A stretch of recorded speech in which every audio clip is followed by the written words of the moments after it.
Yeah, I just ate an Oreo cookie, 2 of them actually. Yeah. Well, I watched all Insidious up to 3, and let me tell you, it gets better. The first one, I kind of laughed when she put the gas mask thing on and connected the guy's hearing thing. I laughed. I did watch a movie with me. I don't know how to do that thing where you can see what I'm watching, and plus I don't want to get in trouble with YouTube. Oh, you showed Insidious. Oh. Well, so it's just me, reacting.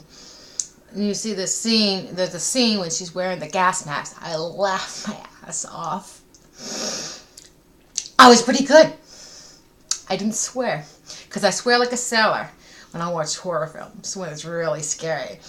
So Insidious is kind of like I'm reading a storybook. It got better and better. So I can't wait to the 4th installment of Insidious. It's on Google Play, which I'm going to get. Yeah, I was able to watch a couple of movies. I watched The Visitor. They say it was horror, but it's not horror. The Visitor's not horror. To me, it's like a giallo type of thing. It's more fantasy than horror. It's about this guy taking children who are not, they say evil, but I don't think she was evil. It's just kind of misunderstood, like children who have like high powers that can destroy the world. But they like shave off their heads or something, because they're all bald heads, so you can't tell what are females and which are males. And his goons guys are all bald too, and they have these weird dances. It seems like I saw that movie before. And a girl can't get pregnant because you have 2 of them together being very powerful. So yeah, that was good. I have Q the Wind Serpent, so I might watch that and tell you how that is. Me and my Grindhouse films. Well, it's funny. It's from the movie said The Visitor is like from 1978, and it's like psychedelic 70s. I don't see anything psychedelic about it. I just saw it 70s. This supposed to be like a mind fuck.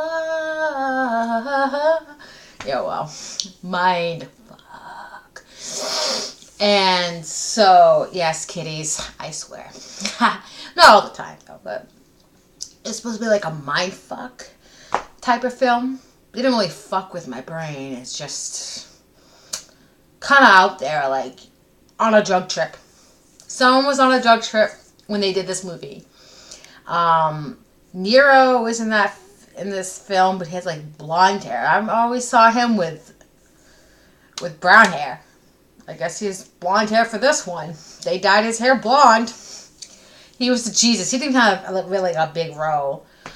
Very big role. And there's like a director actor in the movie. I don't know which one was he. There was one scene. They got this little whatchamacallit?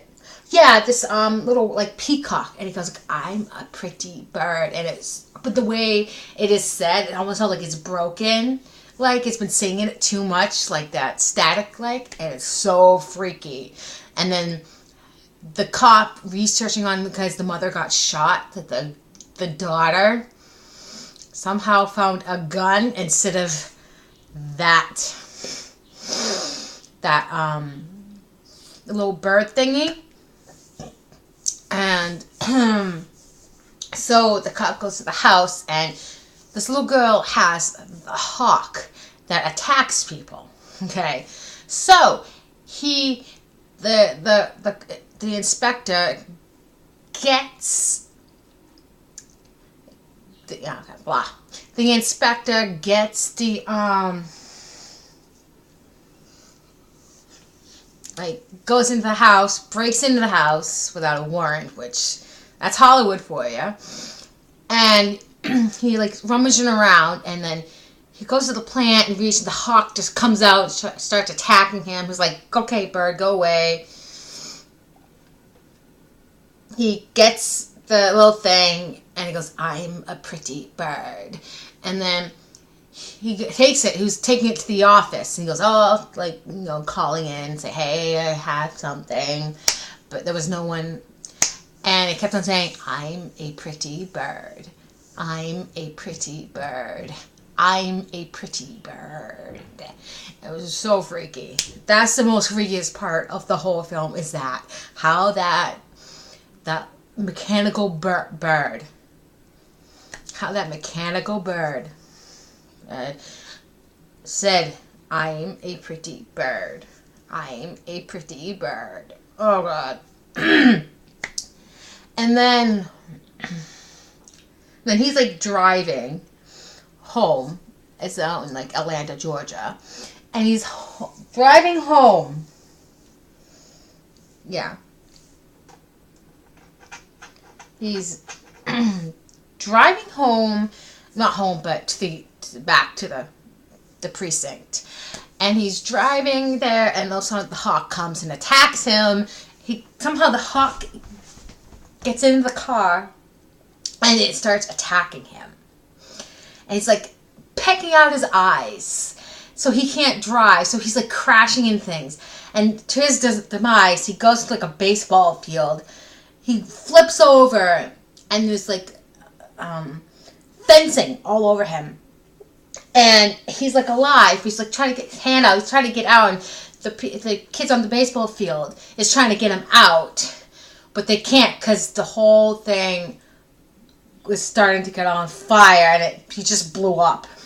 I'm like, oh, crap. Holy shit.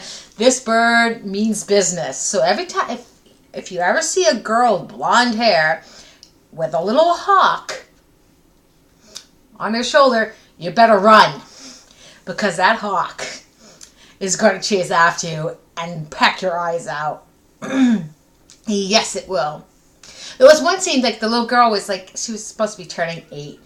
She was skating in the skating rink, and these guys, big bully guys, are like chasing after her. And she goes, okay, that's it. They all grabbed on her. She goes really fast, spinning around like in her best type of thing. And then she flips them. Like a couple goes right through a restaurant window in the mall. One goes right through the rink there, and they're like dead. And it's like, okay, that guy's pretty cute too. And then like she's like always excited, like I'm always gonna be perfect. Like she's like, when like one of those girls that are creepy, a creepy little girl. The mom's like is afraid of her because she's so powerful. Because the mother has this thing where she can give birth to powerful children. So yeah, and all these people are trying to impregnate her, and like, oh, it failed. Because in the opening scene, it's a basketball game, Atlanta versus San Francisco. So they're all playing a game, and the little girl comes with glasses, and all 70s decked out 70s. She goes there, she sits there and watches them. And then when the main guy from San Francisco starts to throw the ball in, like something wrong with his foot, but something got better, we keep on hearing that hawk sound. It's like, okay, all right, like looking around. And he goes to make a basket, and all of a sudden he, boom, turns into fire. She catches him on fire. She puts him on fire, and he's dead. We'll just assume that he's dead. And then in the end, she doesn't really die. They just take her away to a special space land, and it's more fantasy. Like in the beginning, you see her snow-covered face and all covered, and then she disappears from this old man. And they think it's really creepy. This old man is babysitting. Oh, he must be a child molester. Well, this girl, she has a mouth. Let me tell you. Calling this cop guy child molester, you fucking asshole. Yeah, you child molester. I bet you touch little girls and all that. Like, I don't like you. And then once Shelley Winters' character in the movie, good old Shelley Winters, she comes in as a housemaid protecting the mother from her and all the other people. And she actually protects the hawk. She kills the hawk in the end. Okay? Oh, yeah. So, there's one scene where this little girl's like, where is she? So she's like, where is my mother? And she's like slapping her and like, be polite for once. Be polite for once. And she's like, fine. Where is my mother? Where's my mother? And goes, he left with some old guy. And she's like, assume she knew it was an old dude. Like she was talking to some old dude. And right off it clicks in her head. She goes chasing after the old dude. He goes into a hot dog stand with this guy, eating hot dogs, whatever, eating hot dogs. And all of a sudden, she unlooses, the fire escape things in the city buildings? Well, she look at it, and then it comes apart, falls right on top of the poor hot dog stand guy. But the old guy got out scot-free, whatever. He sneaks away and he starts running with this cat and mouse thing. She's like really pissed, and then she sees her mother and like, mother, and like mom's going crazy. He's like, he's pregnant or whatever, and she gets an abortion after she heard whatever. And then the daughter comes home, and I think the daughter kind of figures out what happened to her, and she shoves her mom under the glass. There's this glass thing, like in the 70s, that there's like almost like a fish tank, but it's just no fishes in it, just, bubbling water type of thing. She shoves her mom into like, whoomp, and then the whole thing explodes. Like, so, but she didn't really get hurt, only a little bit. So she sent her daughter to a psych ward, and the daughter's like, eh! And then she's packing. All of a sudden, somehow her daughter was set free. And she heard the game, her playing their little Pong game. And the mother's like, okay. She comes down, and there's her daughter. She was saying, Mother, I forgive you for sending me away. Why did you send me away? I forgive you. She goes out to the daughter, and the daughter's like, her face is all like, I don't know, we can't see her face. She's like attacking her mother, really attacking her mother. And then that guy who was part of the bad people, whatever, wanted to marry or whatever, and she refused.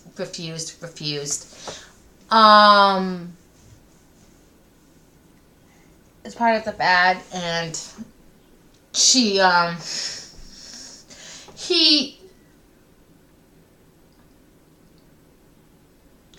like was there, and then he like this wire. I don't know where he found the wire, but he put a noose and is trying to strangle her, and the daughter's trying to help kill her mother. And then the guy steps in with all these birds, like they're like doves, but then they turn into like metal birds. You can tell they're fake. And one of the birds finds that guy, has a little sharp needle, comes out of his beak, and shoves him right in the neck. And oh my God.